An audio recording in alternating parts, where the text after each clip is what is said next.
There you are again, sifting through the remnants of what was, turning over old stones as if they still hold life. You tell yourself you're searching for answers, but really, you're just trying to feel something. I see how tightly you hold on to the shards of your past, pressing them to your chest as if they prove you once cared. You think pain is the price you must pay, that if you carry it long enough, deep enough, it might rewrite the past. But the past doesn't bargain, my dear. It doesn't listen to your suffering. It doesn't change because you ache.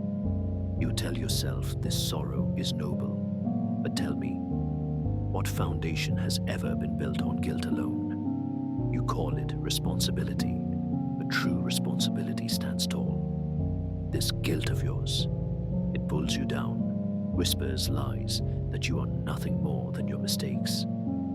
It doesn't want you to grow. It wants you to wither. And yet, you listen.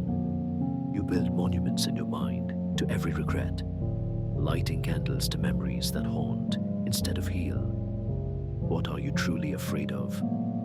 That forgiving yourself means excusing the harm. That healing is a betrayal of those you have hurt. But forgiveness isn't denial, it's release. You don't honor the past by letting it weigh you down forever. You don't show care by becoming a shadow of yourself. You ache because you care. That much is clear. But caring doesn't mean crumbling. There's a difference between reflection and ruin, and you're standing at the edge of both. Step back. The world is still turning, whether or not you believe you deserve to walk it. Even now, beneath the weight of it all, your hands are still hands. They can still create, still hold, still reach. Your story didn't end with the mistake. That was a chapter, not the whole book. But you keep rereading the same paragraph, hoping the words will change. They won't, but you can. And you hesitate because you think guilt is the price you owe. But there is no judge here, no sentence to serve, only memory. And memory, as cruel as it feels, is not justice. What you remember isn't what happened. What you feel isn't a punishment. It's a wound you keep reopening, as if pain itself is sacred. But tell me, what kind of shrine have you built where peace cannot enter? What would happen if you let it soften you? Forgiveness doesn't erase the lesson. Lessons aren't written in scars.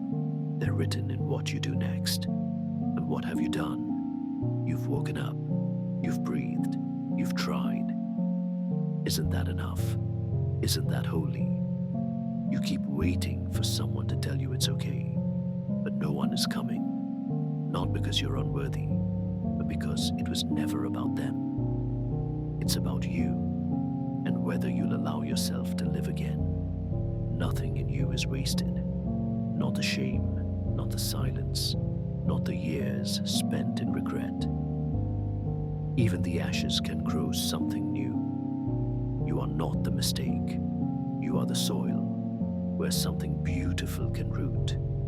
So grieve, yes, honor those you've hurt. Let your sorrow teach you kindness, but don't confuse pain with penance. Forgive yourself, not because it erases the past, but because you're still here. Because the world needs people who've walked through fire and still choose to offer warmth. Because the future doesn't need a saint. It needs someone brave enough to rebuild. And that, my dear, is what you are. Not broken, not ruined, rebuilding. And rebuilding is the quietest kind of forgiveness there is.